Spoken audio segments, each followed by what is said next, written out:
like nhưng thay đâu hết hết đi rồi.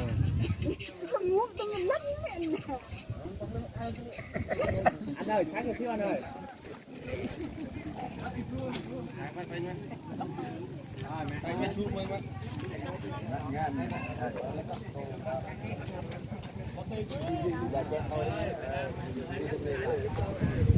Dạ con gái đấy mẹ ơi.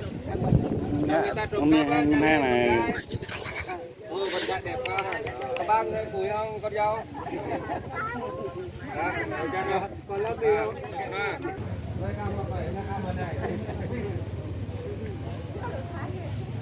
Ok, lúc bắt tay đấy.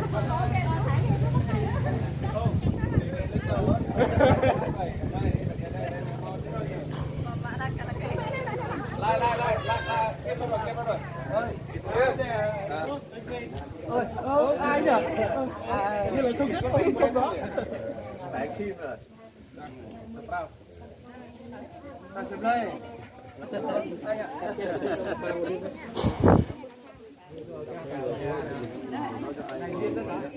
Cái cặp ngoài bàn đi. Nó ta kể là vô bao nhiêu rắc đi.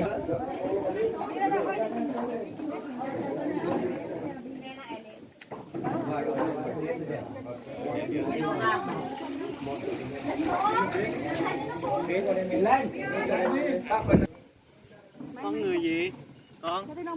Con người gì?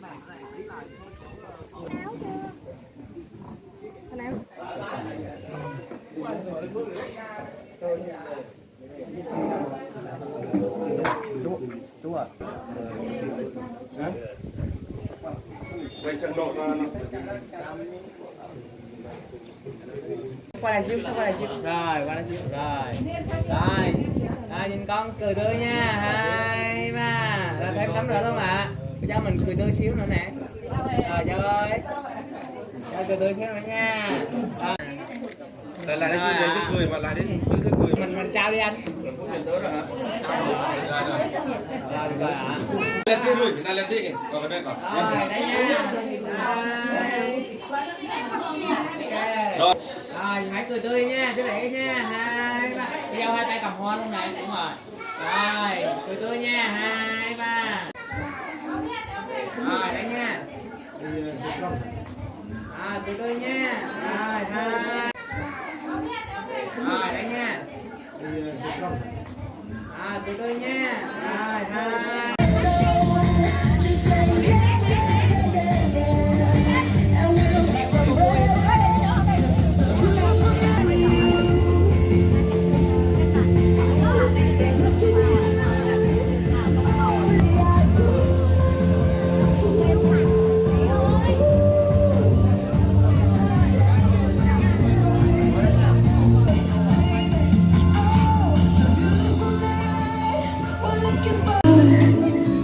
một nụ hôn nồng ấm anh vẫn luôn mong có em cho dù đôi ta chưa nói với nhau mấy câu anh đã biết rằng tình anh trao về em giấc mơ tình yêu giấc mơ đấy đã chẳng còn xa xôi nơi đâu giờ đã từng niềm cười với ta mênh mông sao trời không gian yên lặng nghe con tim mình lên tiếng giấc mơ hạnh phúc giấc mơ hãy nói rằng tình đôi ta mãi sâu bên nhau mãi một đời không xa và nụ hôn chứng minh cho giấc mơ không còn là giấc mơ giấc mơ tình yêu giấc mơ đây đã chẳng còn xa xôi nơi đâu giờ đang đứng mỉm cười với ta mênh mông sao trời không gian yên lặng nghe con tim mình lên tiếng giấc mơ hạnh phúc giấc mơ hãy nói rằng tình đôi ta mãi sâu bên nhau mãi một đời không xa và nụ hôn chứng minh cho giấc mơ không còn là giấc mơ.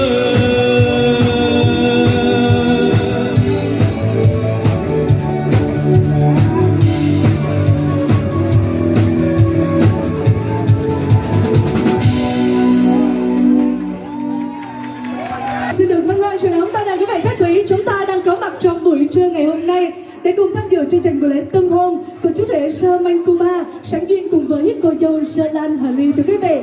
Và lời nói đầu tiên đẹp nhất và hạnh phúc nhất đang có mặt trên sân khấu xin được gửi tới tất cả quý vị khách quý lời cảm ơn chân thành, lời kính chúc sức khỏe và lời chúc mừng nồng nhiệt nhất.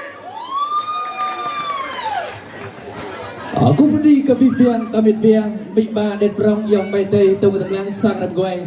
Kejur ni tuli pek sang dang muah motelai kap yang maak atau perang kesang do ngak gari dia. Nak tria bing mai rene sing jing bo tu koi tu benele. Mang dem dak dak lau ta thau le telai kap yang tam tria lu mi ma mak pre. Cai mo ko tam pre mo re tam ti doh rene telai kap yang kar goi như cô ba. Hong bene yang le se ton jing blen le. Rene tai kap nap yang tai man pran bo tu. Rene jing mo tu koi tu bene. Sebut kau telai kap yang poh tangan pram pe tu cho mua như này. Ở trên một lời khát kèm ác ở big biang yong tây bên bia rau có yêu có sang đo đa coi yêu có mỹ bê đi bằng ngộ để tụi cho nặng đầm hem coi ngã đi dia tam có sang đo đa coi có sang đo đa bên này có yêu ở mỹ mà pol ở đi bằng ngộ để tụi cho nặng tria hem bên này sang đo đa bên này kita re mong tren lang ngộ ia bia jibrong selai đi bằng ngộ này rau tụi cho sang đo bên ta và cái bây giờ chúng ta hãy dập những tràng vỗ tay thật lớn để cùng chào đón hai bên gia đình ạ. Và đi diện không thể thiếu của chúng ta ngày hôm nay đến từ gia đình họ nhà trai đó là Ama Hương.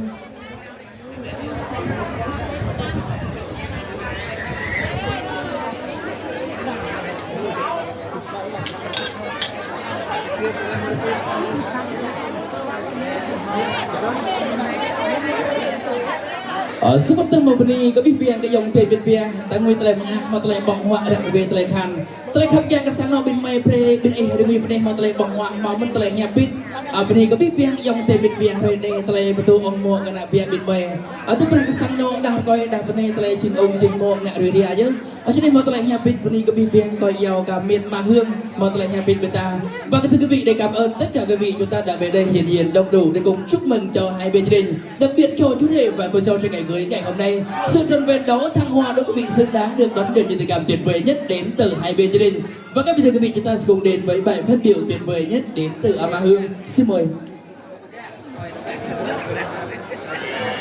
Tôi có phi tàng đi tôi có cho các sản phẩm lực ra từ yang chim chăm cho các sản phẩm bị hấp mặt mắt giờ đã bị một là dia mung rai regular mulai untuk kapal Prene ciri yang pelan pelan, pre Jepang dan Pak Tun Gabo dari Pulau.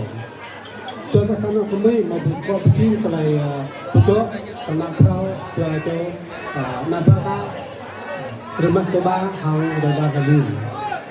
Bagi kami hikmah juga pipa kita, lui pre ruat pesan ta để chúc có điều này. Kính thưa gia đình hai họ, hôm nay ngày lành tháng tốt. Xin đại diện cho gia đình họ kính chúc quý vị chúng ta dồi dào sức khỏe, hạnh phúc và thành đạt. Kính thưa gia đình họ, kính thưa các chú, các bác, anh em bạn bè gần xa. Hôm nay ngày lành tháng tốt, ngày 18 tháng 4 năm 2023, hai gia đình chúng tôi tổ chức lễ thành hôn cho hai cháu Ronaldo và cháu Dahlan Adil. Chúng tôi rất vinh dự được đón tiếp quý khách đã bỏ chút thời gian quý báu của mình về dự lễ thành hôn của hai cháu. Chúng tôi rất mừng và cũng rất mừng cho buổi lễ thành hôn hôm nay vui vẻ, hạnh phúc và rất là có ý nghĩa.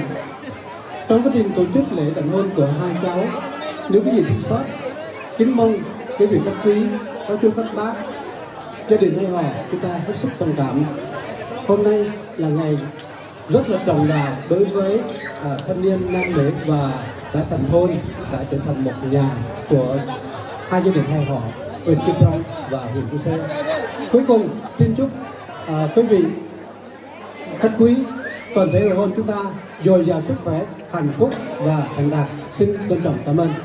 Vâng, và xin được trân trọng cảm ơn ông Ama Hương rất là nhiều với những lời phát biểu tri ân vừa rồi rất là tuyệt vời để tặng đến cho tất cả quý vị. Cảm ơn tất cả mọi người ngày hôm nay đã bớt chút thời gian của mình đến dự buổi lễ tân hôn của Sơ Manh Cuba cùng với Sơ Lan Hờ Ly thưa quý vị.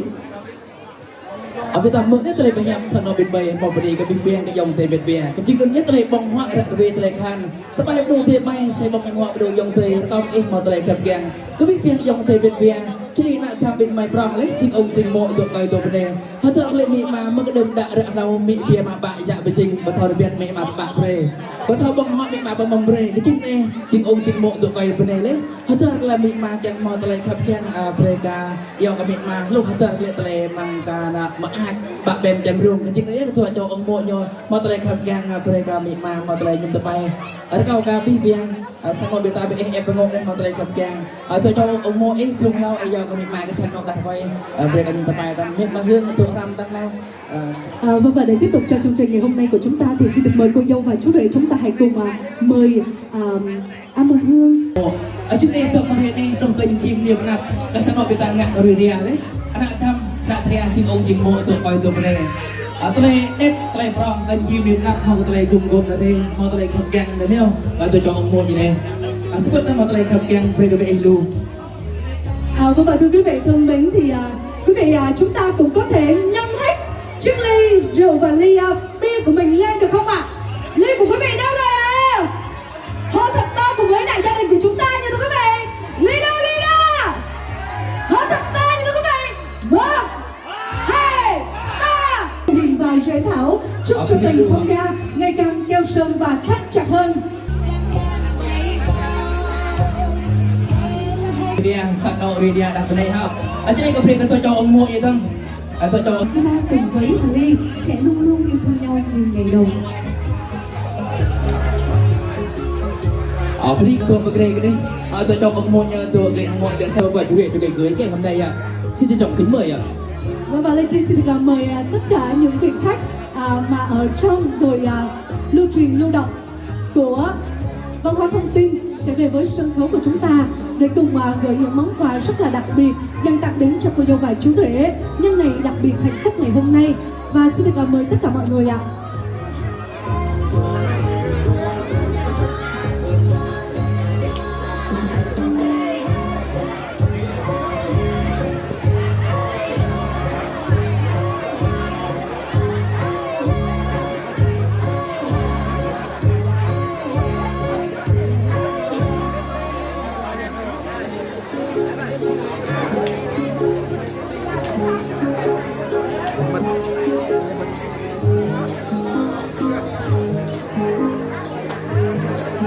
Của chúng ta ngay giờ đây ạ.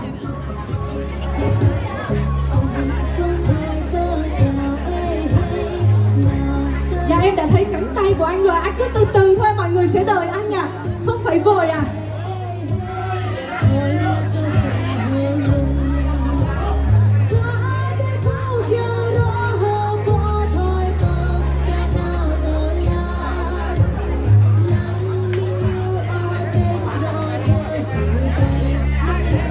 Trên sân khấu chúng ta giờ đây đó chính là một bức tranh rất là đẹp thưa quý vị, và quý vị có thể dành cho đội của chúng ta một tràng pháo tay thật lớn được không ạ? Và giờ đây thì Linh Chi cùng với Xuân Nghiệp và bạn gái và các cô các bác các chị cùng tất cả quý khách về tham dự tiệc cưới của hai em hôm nay. Thì hôm nay là ngày vui của hai em. Tôi thay mặt cho tất cả anh chị em trong bộ phận văn hóa, đội thông tin lưu động thuộc trung tâm văn hóa thông tin và thể thao huyện Chư Sê có món quà nho nhỏ và chúc hai em được trăm năm hạnh phúc, dồi dào sức khỏe và thành công nhiều hơn nữa trong cuộc sống.